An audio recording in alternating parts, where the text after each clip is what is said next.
Oke, pada video kali ini saya akan berbagi pengetahuan tentang apa perbedaan tentang jurusan pendidikan bahasa Indonesia dengan jurusan bahasa dan sastra Indonesia. Dosen nyentri. Assalamualaikum warahmatullahi wabarakatuh. Jumpa lagi dengan saya Ahmad Fatani di akun dosen nyentri. Oke, pada video kali ini saya akan berbagi pengetahuan tentang apa perbedaan tentang jurusan pendidikan bahasa Indonesia dengan jurusan bahasa dan sastra Indonesia. Ya, ini video ini saya buat karena saat ini kan masa pendaftaran menjadi mahasiswa baru, banyak teman-teman lulus dari SMA bingung mencari jurusan dan barangkali ini ingin kuliah mengambil jurusan bahasa Indonesia, tetapi kok ada pilihannya dua, ini pendidikan bahasa dan sastra Indonesia dan juga bahasa dan sastra Indonesia. Oke, biar tidak bingung ya, maka tonton video ini sampai selesai. Dan bila kamu nanti sudah masuk di jurusan bahasa dan sastra Indonesia, baik murni ataupun pendidikan ya, kamu harus subscribe channel ini karena channel ini mata kuliah yang akan saya bahas sama persis dengan apa yang ada di jurusanmu.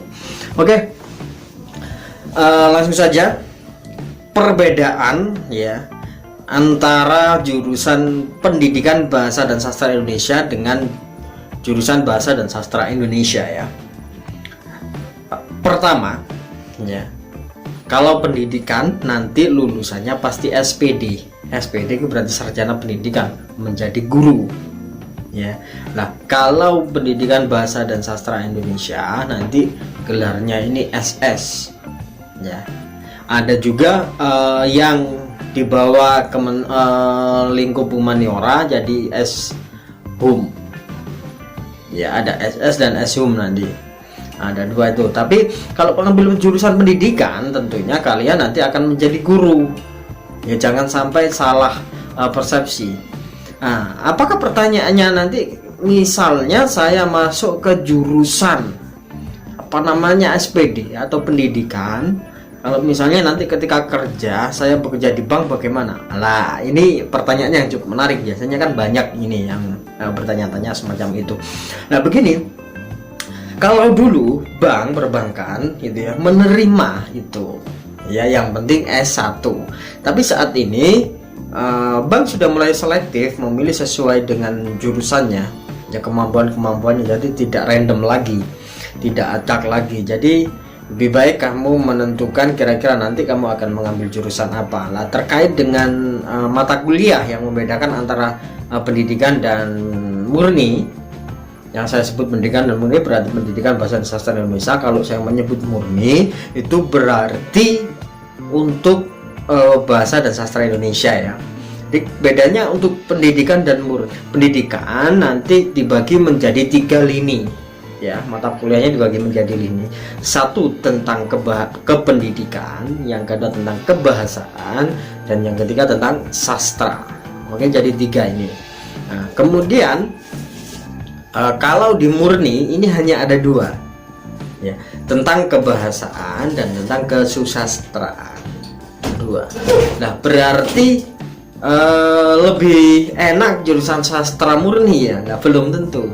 Nah, ini pengalaman saya ketika dulu waktu kuliah waktu S1 itu, ternyata bobot yang diberikan ya, misalnya di mata kuliah yang sama katakanlah tentang sastra, anak pendidikan, jurusan pendidikan itu ya hanya 2 SKS, kalau murni 4 SKS ya, bedanya di situ ya. Bahkan saya pernah menambah program mata kuliah gitu ya. Kalau di kuliah itu boleh menambah program atau mengulang program kayak gitu ya.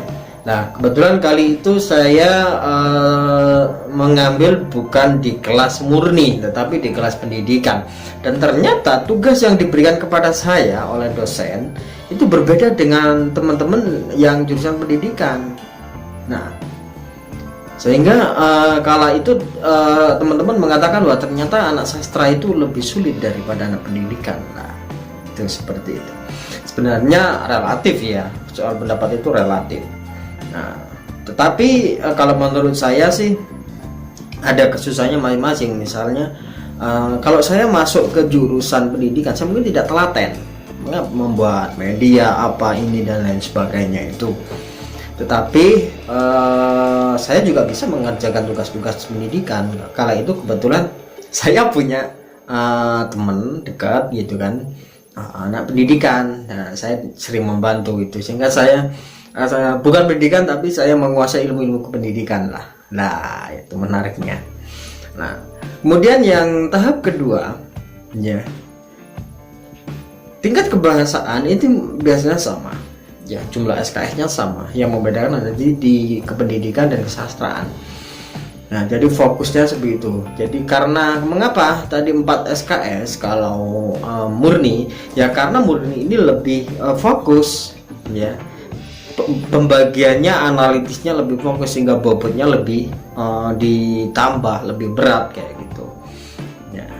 Jadi semacam itu. Kalau yang lain-lain semuanya sama ya, misalnya di jurusan itu PPL ya, PPL itu berarti praktik mengajar ke sekolah lah. Kalau anak sastra itu PKL, jadi kerja lapangan ya, pengalaman kerja lapangan. Kalau PPL pengalaman praktik mengajar kayak gitu kan, praktik mengajar dengan kerja di kantor. Saat itu saya di P3 TV saat itu ya, jadi saya masuk ke magang di stasiun televisi sebagai script editor kayak gitu ya. Nah, bedanya di situ ya. Yang sama KKN sama, ada sama-sama gitu ya. Nah, yang lain-lain yang terkait lapangan pembedaannya hanya itu saja. Kalau murni sama dengan jurusan-jurusan lain yang non kependidikan kayak gitu. Jadi mungkin itu saja. Semoga saja teman-teman ini tidak bingung memilih jurusan ya, ketika nanti teman-teman ini masuk ke jurusan Bahasa dan Sastra Indonesia ya, kita akan satu rumpun ya. Saya akan mengajar di jurusan sastra, itu sebabnya rambut saya panjangkan, karena memang saya lebih suka rambut panjang gitu. Semacam itu. Apakah dari dulu rambutnya pun tidak?